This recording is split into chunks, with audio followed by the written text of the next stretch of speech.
Multimedia থাকার কারণে আমরা কিন্তু একেবারে মাঠের রিয়াল যে চিত্র, বাস্তব যে অবস্থা সেটা কিন্তু আমরা দেখতে পেয়েছি। তাদের যে ডেডিকেশন আমি দেখেছি মাঠে বাস্তব অবস্থায়, এটা আসলে একটা অন্যরকম।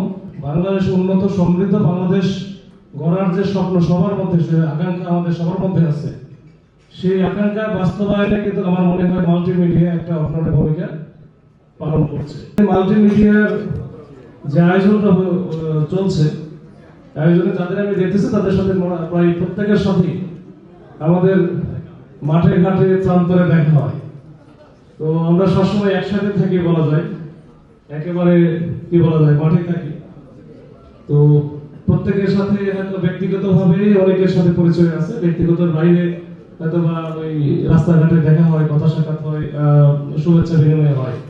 তো আমি যেটা উপলব্ধি করি যে বাংলাদেশের মিডিয়া জগতে মাল্টিমিডিয়া যে অবদান, বিশেষ করে গত 1.5-2 বছরে জুলাই আন্দোলন থেকে শুরু করে, এটা মানুষ হারে হারে টের পাইছে যে মাল্টিমিডিয়া না থাকলে কি হইত।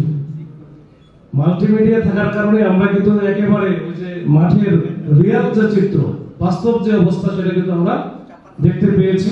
এবং আমি মনে করি, আমি যেহেতু গত 1.5 বছর বা এরকম 5 আগস্টের পরবর্তী সময়ে যে সারা বাংলাদেশের যে একটা ভিন্ন পরিস্থিতির ভিতর দিয়ে গেল, এখানে বিভিন্ন রকমের দাবি দেওয়া আন্দোলন থেকে শুরু করে অনেক রকমের সিচুয়েশন তৈরি হয়েছে, আপনারা জানেন।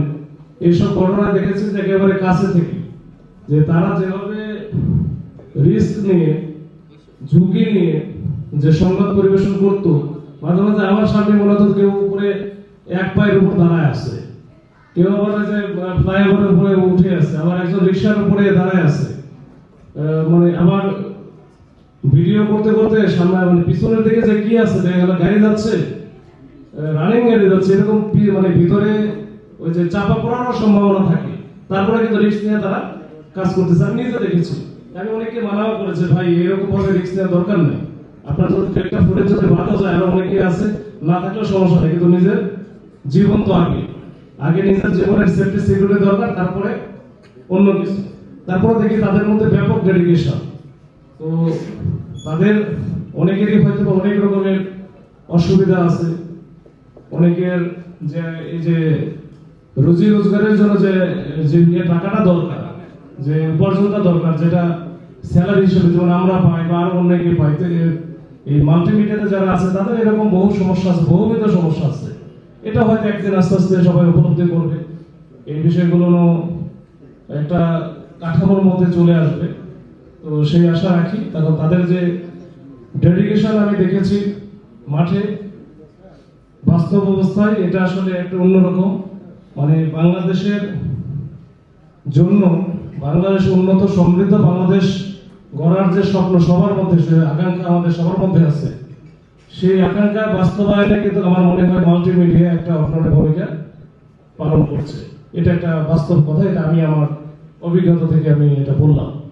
তো যাই হোক, এই মাল্টিমিডিয়া রিপোর্টার্স ইউনিটির যে 2য় প্রতিষ্ঠা বার্ষিকী, এতে আমার ডিএমপির পক্ষ থেকে আমি আসছি, আমি আমার ওসি রমনা এসেছে এখানে, আমাদের পক্ষ থেকে অনেক অনেক প্রাণঢালা শুভেচ্ছা, অভিনন্দন। আপনারা আরো দীপ্ত পায়ে অগ্রসর হন, আপনারা আরো একেবারে বাস্তবধর্মী বস্তুনিষ্ঠ সংবাদ পরিবেশন করুন, এই প্রত্যাশায় শেষ করছি। আসসালামু আলাইকুম।